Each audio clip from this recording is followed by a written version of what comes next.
Assalamualaikum warahmatullahi wabarakatuh. Saya Nisa Diapsari. Di sini saya akan menjelaskan mengenai adaptasi sel.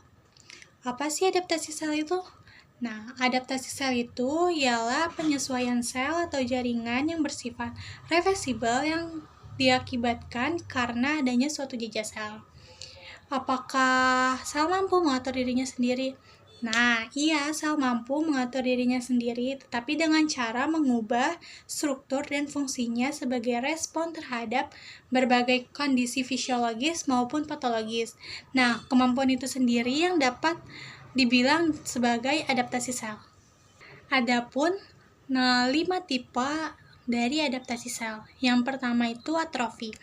Atrofi adalah berkurangnya suatu ukuran sel atau jaringan. Nah, seperti atrofi otot ini dapat disebabkan oleh berbagai kondisi seperti lumpuh ataupun tirai baring, yang dimana otot tidak atau jarang sekali digunakan dalam waktu yang cukup lama. Nah, atrofi otot ini dapat menimbulkan gejala yang beragam, tergantung pada penyebabnya. Selanjutnya, yaitu ada hiperplasia. Hiperplasia ini adalah peningkatan produksi sel pada organ atau jaringan yang sehat, bisa bersifat fisiologis maupun patologis.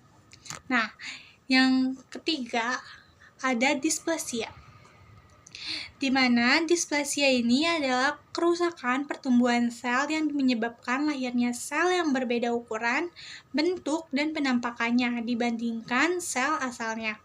Displasia tampak terjadi pada sel terpajan iritasi dan peradangan kronik.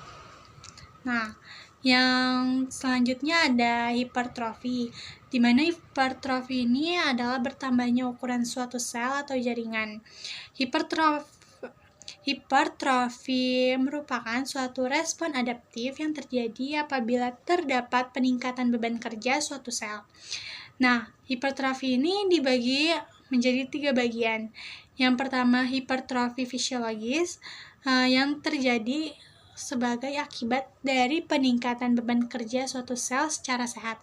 Nah, yang kedua ini ada hipertrofi patologis yang dimana terjadi sebagai respon terhadap suatu keadaan sakit.